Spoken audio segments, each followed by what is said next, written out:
That can only mean one thing. Move that out of the way. That it's time for Comic Book School Live, because at Comic Book School, we own Tuesdays. And since I've never gotten this intro correct, I'm just going to speak to you from the heart. My name is Buddy Scalera. I'm the founder of Comic Book School, a place where you can go to learn about the craft and business of making comics.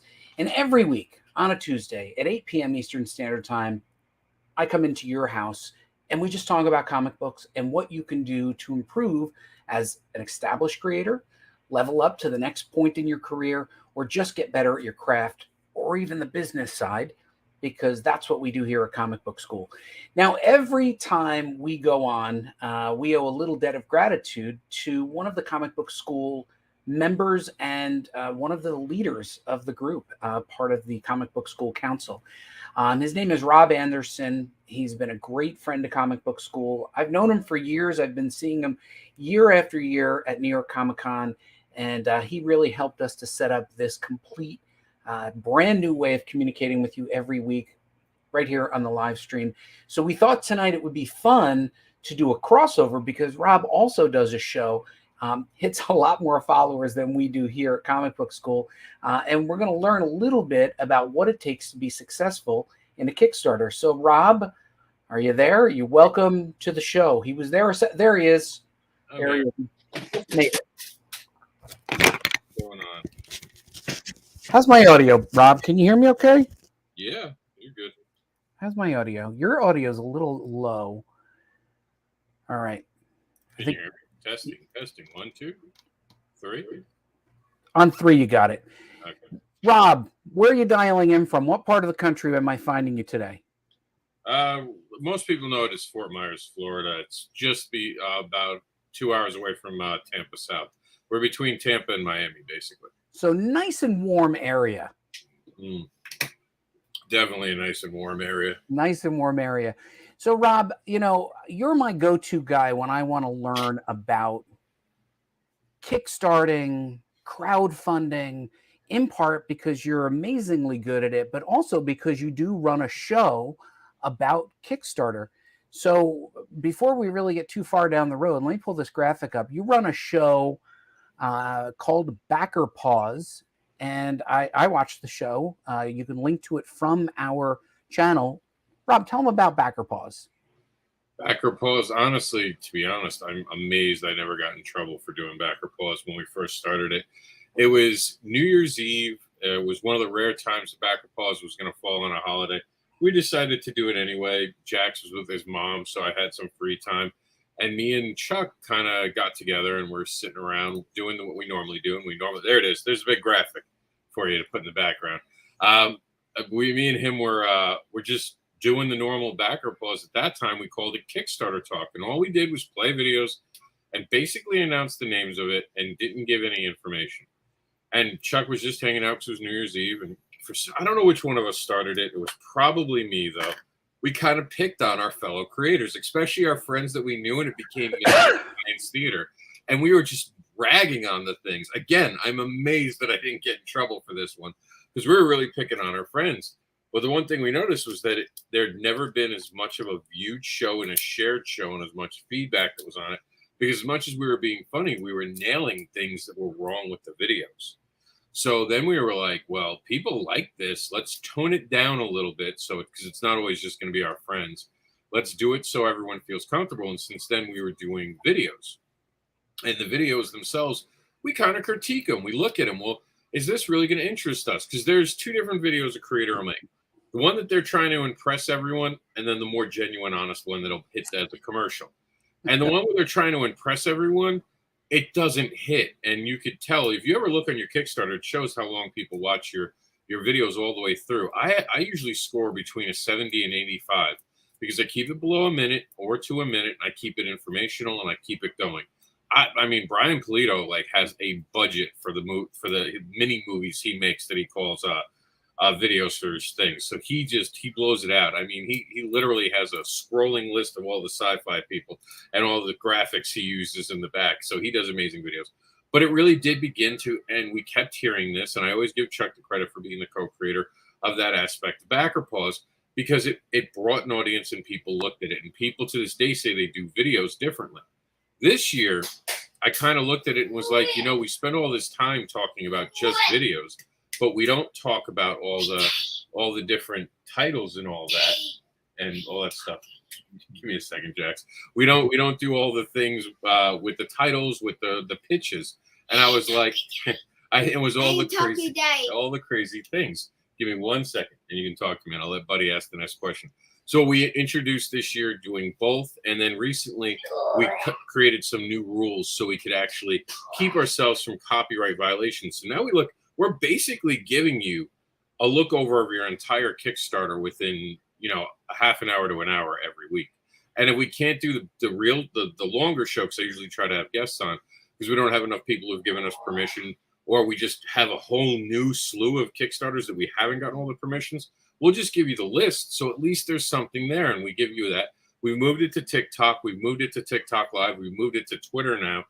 And the shows are getting close to, when we finish cutting them up, because we'll do individual Kickstarters now, the BackerPause weekly show together easily gets between 1,000 and 2,000 views every week. Now that's huge. Now, first we dove into it so fast. Rob, what exactly is the meaning of BackerPause? Why do you call it BackerPause? It's the minute someone experiences a reason to no longer watch your video or experience your actual, they've lost interest. So, Rob, you do this show, and what you're doing is analyzing what is working on Kickstarter, potentially what's not working on Kickstarter, and then you are helping your audience to understand how to better optimize and set up their own Kickstarter. What kind of feedback are you getting from people who are watching your show about what they have learned from the BackerPause show? Are we talking about the people who actually are talking to me about it, or the people talking behind my back? I would say both. What are you hearing regarding BackerPause? It's practically like a community service, right? Yeah, I think most of the people have, honestly, like kidding aside, have been very positive. They like it because it's someone actually looking at different campaigns. The audience retention is sometimes difficult because the minute you show something someone doesn't like, we experienced BackerPause as an actual show, and they actually stopped watching us. I don't want to watch this. What is this crap? And then they stop watching us to hear our critiques. Most people who get it, we'll get, like a lot of your shows, we get the later views. People who will sit down and listen to us in the background, especially on Kickstarter, on TikTok, breaking the Kickstarters and the Indiegogos and the Zoop now into individual packages where they're like almost commercials from our show, like little inserts, has been fantastic. Some of them get 300-400 views alone, and that's an audience that they're not necessarily seeing. So we're being able to build it behind my back. Like, I've had some friends who have like shown me screenshots and shown me and told me things have said. Basically, and to nicely put it, I think more people are just kind of jealous of the fact that they don't know how to replicate such a show. The negativity is like, well, what makes them think that they're so good to look at it? And you're forgetting everyone's a backer. All you need is one person who's willing to spend their money, and what they're telling you is true. And if you say, well, they're not your audience, then you shouldn't be nervous about it. But if they are your audience, you should be listening. And I have had people change their campaigns in the middle of it. And I don't do this, buddy. I'm not a big gloater. I only talk about it when we're in the moment. I've had people write me a letter and say, I came to your show, you told me some things, I made changes, and I successfully funded. You're the only one who looked at it this way. You're the only one who told me this. No one else told me, and I've been talking to people for weeks. You're the only one who saw it that way. Thank you so much. So I know creators can't wait to get back on the show. And Buddy knows this. Over the last 3 months, I've dealt with some health issues and had to step away from doing BackerPause weekly. And I had so many people being like, can I be on? And, creators, they wait till the last minute. Hey, Rob, can I be on the show tomorrow? And as you saw at the beginning of the show, I was wearing lenses that are different colors now. Light sensitivity is a real thing, kids. And I've learned that was one of the things giving me headaches. So even watching screens for too long, I had to turn down the temperature of my screens when I'm doing work because it was giving me migraines. So doing BackerPause was actually painful for me for a while. So the people would want me to do it. And, you don't want to let your friends down. And we would do it. But if I don't have the energy to come on and feel like I'm there, I felt like I was dragging the show down. And in that time off, we did think of other things. We added the TikTok element. And it's been a very different thing. And we're getting feedback from TikTok of all places. And, you know, it's been positive. People are like, I would have never heard of this if it wasn't for this show. And that's kind of cool when you hear that you're reaching an audience that no one is reaching with something, and you're able to help fellow creators go there. Me and you have talked about the advocating, and I'll say this about advocating. During all the pain I've been in, it reminded me how much important advocating is. I've taken time to do my own work, but by being able to help people when I'm in a grumpy mood, instead of watching the news and getting grumpier, I had this outlet. I continue to be able to help people even from my bed when I had really bad days. And for the Buddy knows this, I had slipped a disc in my neck and went undiagnosed for months until it readjusted itself. And I can't express this. Life was different that morning. Suddenly, months of pain was gone, like intolerable at times. And Buddy had seen me. There were times I could barely even like have a conversation without wincing on my face. I looked like I wanted to rip people in half. So that was something that got me through, believe it or not. Advocating, doing shows like BackerPause, even if it was just helping line up those things and getting people funded. Because I truly believe this, the more creativity that's out there, the better the world is. Despite Comic-Cons putting cosplayer ahead of creators, creators are more important because we create the things that these people are cosplaying. That's not hate on a cosplayer. That's just picking on promoters who constantly seem to put more panels about cosplaying than creating comics. And comics are the #1 industry right now in America, thanks to movies. And we don't get enough love. Comic Book School doesn't get enough subscribers because there are so many people out there trying to teach this, but so few are really dialing down. Like at TikTok, it's the funniest thing. I see these people giving advice on scripts, and I'm sure Buddy would know this better than anyone else. And you're wincing at like, why would you say that? Who told you that? That's not good information. That's information from a decade ago. Please don't share that. And then you have that weird moment where if I say something, it's just going to look catty. He doesn't have a lot of followers. Maybe I should just walk away, do the Homer Simpson thing, and disappear into the back. All right. So give me let me get some sage advice from your experience working in BackerPause, analyzing campaigns, Rob. What are 2 things that help a campaign and 2 things that hurt a campaign? One, pre-campaign. It's something I've been awful with. Doing BackerPause makes me very worn out with my own Kickstarters. I do a horrible job with my Kickstarters because I'm so busy working on promoting everyone else's. I kind of always take shortcuts, and I committed to myself to raise my own standards. And from now on, pre-campaign. And I've talked to Mike Seeley. Number 1, pre-campaign. What's number 2? You got to start 3 months out. That's so important. 3 months before and we had talked about this. 3 months before your campaign, you should be talking about your campaign. You want to get 100 people to pre-scribe to your campaign and have day 1 specials. And the reason for that, some people want projects we love. Some people want higher rankings. It's easier to start higher and get more in day 1. And it's easier to get people to believe in you than to slowly pull and drag yourself. Especially, and this happened to me this summer, when I did Expanse, life happens. Jack suddenly had to have surgery in the middle of the campaign. I was MIA. Mike, my partner, was there. So your pre-campaign can carry your whole campaign if it's done right. You mean, Rob, if I were to start to tell people that pretty soon something called Apocalypse Boulevard will start to go on Kickstarter, I'm not officially announcing it, but they might want to know that, right, Rob? And I would, one of the things you could do if you're going to do something like that is tell them the best place to find the information about that would be your email list. Because having joined your email list, you'll be able to give them information. Hey, why don't we all look at how to build a Kickstarter campaign and do a special about that? And You can intertwine that. That was the second thing I was going to say that's the most important thing. So it's a perfect segue. Email lists. Let's be honest. Facebook hates you. Hates you. They do not want you as a creator to use their tools for free. TikTok's a new environment. It's hit or miss. Twitter, it's all about the tweets and the time of the day. Like, you're gonna laugh here, and you this is how serious I am about it. I literally next to my you can't see it because of the thing. I think I'll try to show somewhere here. Here you go. Those are all the times it's best to promote on social media platforms. Nice. I keep it right next to my chair near my computer, and I look down every day. When should I promote what, where, and when? And that an email list makes that unnecessary because you send out to people who want to know about you. An email list, number 2, before your setup, before your video, before your pitches and your logs, the top 2 things. that you need to do pre-campaign and have an email list. And I did the stupidest thing.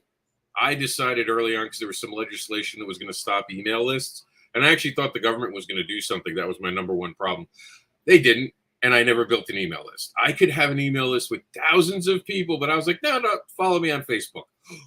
That's how I got to 5,000 people so big. But then 4,785 people can't see your posts. Yep. Oops. All right. So that's two positives. Yeah.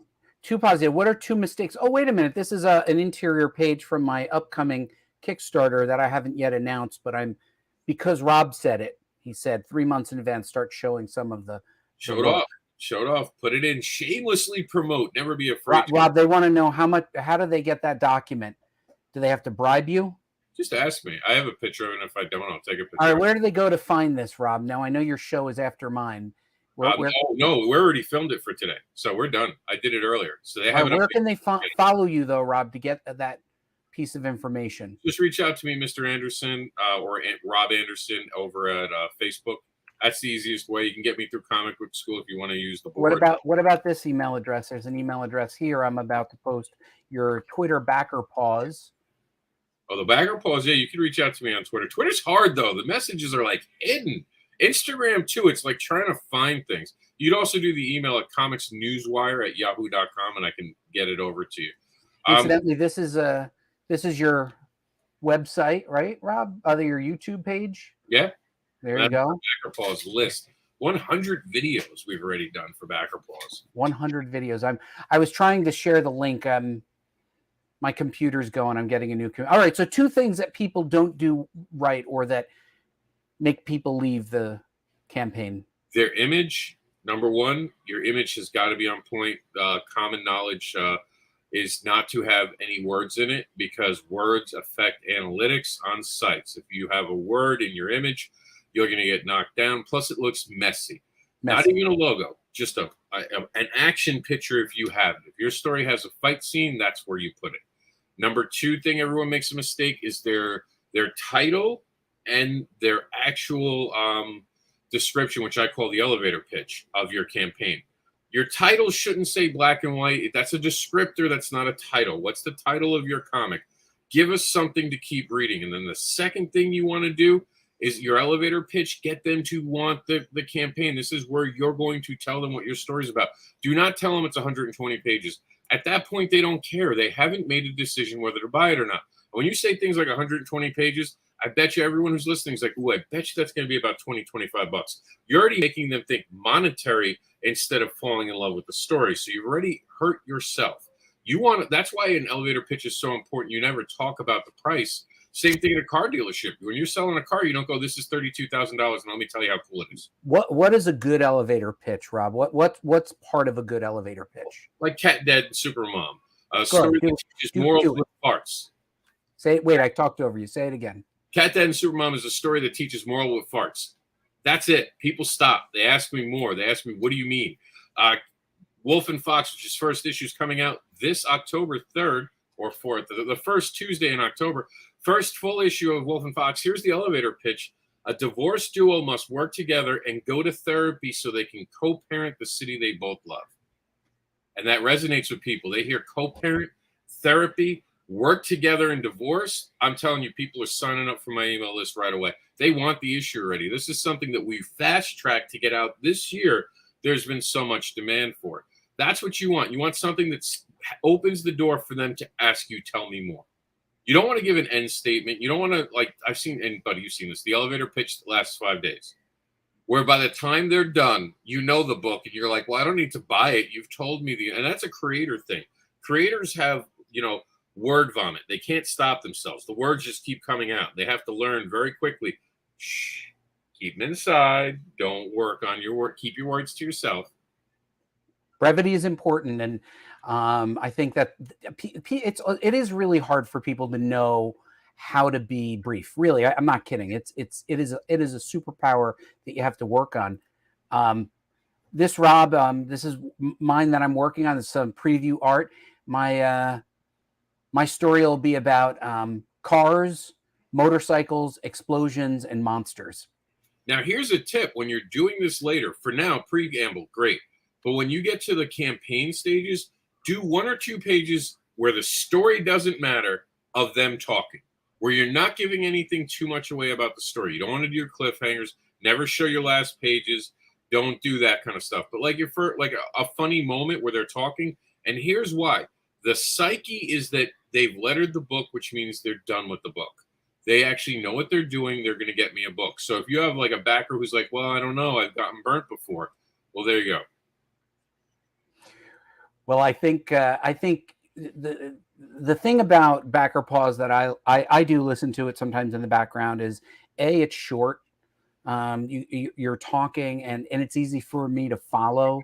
I'm not always listening really carefully, nor am I always backing the projects, but I am listening to what's being discussed. And I think you're right, Rob. People wait until the last minute to build their social following, wait till the last minute to build buzz, to generate interest. And there's never a time when you should take community for granted. You can't start Twitter the week before your Kickstarter and then wonder why, with 12 followers or no engagement, nobody's going to your Kickstarter. Any advice about the things that you've done that have led to you cultivating this community that you have across all your different platforms? Be genuine. That's always it, because you're going to have bad times. I have had times where all of a sudden, out of nowhere, Facebook hates me. For whatever reason, nothing I'm posting can my friends see. My last campaign, my friends saw 2 weeks after it ended and said, when was this on? I never saw it. These are your glasses, baby. Jax has just started wearing glasses. They're in the other room. Go to get the red bag. The red bag from Target. There's this idea of community that we're missing out on when we're not connecting with them, like you're saying, and interacting with them. Because when something goes wrong, like what I experienced, my friends shared it. And I told them, hey guys, look, I'm not going to be able to promote this campaign. This is the last day I have it. And as I'm at a hospital waiting on word from Jax, I see 20 friends suddenly sharing my thing. And I can't tell you how amazing a feeling that was. The whole thing was a mess. I've never had such a bad situation with Kickstarter, and yet we were able to fund. Luckily, we didn't want a lot. It was a lower goal on purpose. Because middle summer projects, and we've talked about this, timing is always a thing. When you go in the middle of the summer, it's a harder campaign, especially if you're doing original stuff. People struggle a little bit more. But I mean, I ran into a problem, and my community lifted me up. And that's what you need. You need to build that. And I'm building a new community on TikTok. I've already hit 2 million views for the year. And Buddy knows my goal is 3 million views this year across all platforms, to be followed by 5 million views. And that's another thing you have to constantly do. Bring people with you. I see so many people who start and then stop helping other people. The biggest joke I have is, and I got inducted as the Indie Advocate.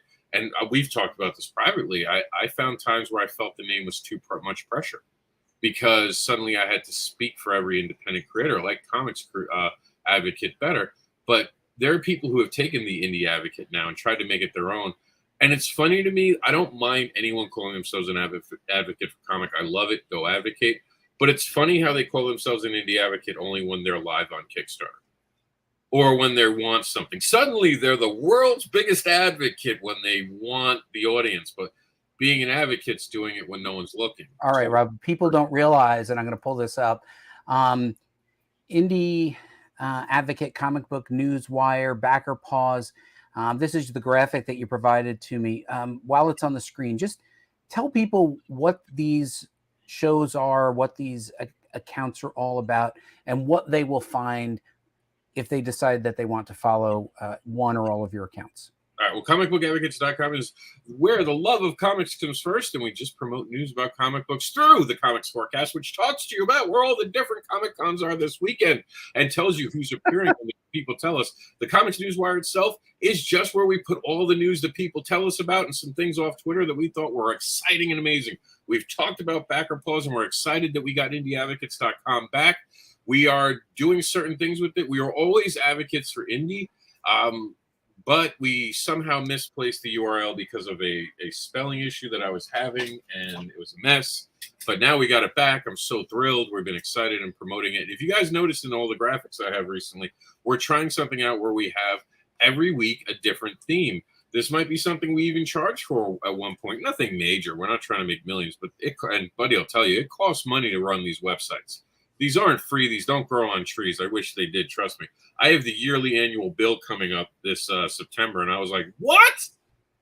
I can't have Starbucks for a year at these rates. I'm going to try to negotiate the hell out of it, but it is true. All these shows, all the things we do, we're doing things on TikToks, and the greatest thing I have going right now is the 7 minutes, where I take 7 minutes to talk to creators about what they're creating. And the whole idea of this is people don't like talking heads since we got out of the pandemic. They want quick shows, get to it. And I'm sure Buddy knows this. The average time of viewership is 7 minutes. That's all you got. 7 minutes. The average person won't watch for more than 7 minutes unless you've completely won them over. And you can see during this very show, people on and off, numbers up and down. And that's because people are getting what they want. The minute they hear something they don't like, they're like, I wonder what's on NBC. And then they're gone. They're gone. That's it. They're dead to us. Or we're dead to them. So, and that 7 minutes, I've had a great retention. Those videos themselves are in the 80% ranking of people watching and finishing it. So, and I do it in a unique way, and I don't care about telling the secret sauce because it's cool. I sit behind the scene with them for 10 minutes having an interview you'll never see, warming them up, and then we go live. So you look like you're breaking into a bigger interview, sort of like when you see on all the shows, like when EW, the Entertainment Weekly, or ET, whatever they call themselves, shows you that clip from the interview and not the full interview. And that's the feeling you get, except I don't have to sit there for an hour breaking it up into little parts. I just take what I want, tell them what we're going to talk about. We run through it for 7 minutes. I get them off. And I tell my guests too, look, I'm not playing around. I'm not playing like 7 minutes. I'm going to cut you off. I don't care if it's the cure to cancer. Get it in for the first. You should put me on for 8 minutes. Ruth will watch me for a full 8 minutes. That's only Ruth. Everyone else will drop off. Yeah, no one else watches. All right. So Rob, we're almost at time. Question we ask every creator: what is one piece of advice you wish you had received earlier in your career? Believe in yourself. That was the one thing I never did enough of. I always thought I needed permission. I always thought I needed someone to tell me what to follow their way and not to trust my instincts. If I trusted my instincts more, sure, I would have made mistakes. The email list was my fault. I screwed up. That was my take. I thought the government was going to do something right. My bad. But for the most part, most of my instincts that I never followed are the things that wound up burning me the most, or things I didn't accomplish earlier in my life. If I just followed those instincts and trusted myself more and believed in myself more, I would have gotten further faster. Good piece of advice. Rob, where can they find you? What's the best place? If you had to give them one place per channel, where should they find you? Go to Google, type in Mr. Andersin, S-I-N. I'm not kidding. I pop up. It's all over Google. And you're on the TikToks too, right? TikToks, Comic Book Advocates. On the TikTok, we were so good with Comic Book Advocates getting views, 450,000 views for comic book creators alone, thanks to the Comics Talks hashtag. We've been tracking it. I created another channel so we can get more content out as the news is getting bigger every week, and we were running out of time. I was literally having too many videos because you don't want to do more than 7 videos a day. I was starting to stack them, and I don't want to do that. I want to give everyone their 30 seconds, right? So yeah, we're on the TikTok, we're on the Twitters, we're everywhere. I'm serious. Comic Book Advocates or Mr. Andersin, look us up. You'll find everything that's connective tissue. That's the one thing I've done really well, is been able to connect all the stuff together, except for don't go to OnlyFans. That's me doing housework. I got to make a living. Comics don't pay well. You just said not to do it, and hundreds of people just started to type that into the Google. Reverse psychology. I'm trying to make money here, buddy. Well, Rob, thank you for your ongoing support of Comic Book School. I am genuinely appreciative. I'm serious. I listen to Rob's show, BackerPause, probably more than the other shows, but definitely want to check out his other shows. What show is coming up next? Because I know that you have a show. Is it 9 p.m. tonight? Well, it's already on. So I moved all my shows actually off of the time schedule, but I guarantee they'll be somewhere at 9 a.m. I mean, 9 p.m. every day. Okay. Mondays at 9 p.m. You'll have the forecast, or I'm live. You'll see me live, or there's a forecast. Tuesdays live or already on YouTube is the BackerPause, because we moved it to Tuesday because that's the biggest traffic. And our Comics Newswire is Wednesday, and then Thursday, Friday, Saturday we're gonna run them as repeats. And Rob, when do you want OnlyFans? Mr. Anderson does housework. All right, so you have a lot of things going on. Thank you so much for joining us. I do want to note that Ruth comes on immediately after this show. She does her trivia show. Vince, that you see below here, see the comment? Vince would watch me for 10 minutes on your show. 7, you wouldn't be giving them enough. I think he meant on my OnlyFans for 10 minutes. I think that was doing the housework. Yeah, doing the housework. Doing the housework. So, Rob, thank you so much. I'm gonna punt you backstage, and we will chat. So don't go away. So that's it. I mean, I have to tell you that sometime. Oh, Ruth just noted tonight is Dr. Fate. So Ruth, you can follow Ruth's show. Thank you. You can watch Ruth's show on com.nation on YouTube. Definitely check that out. It's a lot of fun. And so are a lot of the things that our community does. I always talk about them and they show up in comments. You are among people who are amazingly creative and are doing things. That's probably the most important message for tonight. Go out and do things. As Rob noted, sometimes the earlier shows, well, maybe they were good, maybe they needed to be better, but you learn with time. If we look at the early Comic Book School Live episodes, they were rougher. We were learning how to move along. But by doing, you learn. And more than anything, I just want you to know that if you have a show and you want to be on this show or anything else like that, I have no idea where I'm going with this. Anyway, I'll see you guys next Tuesday. Roll the credits.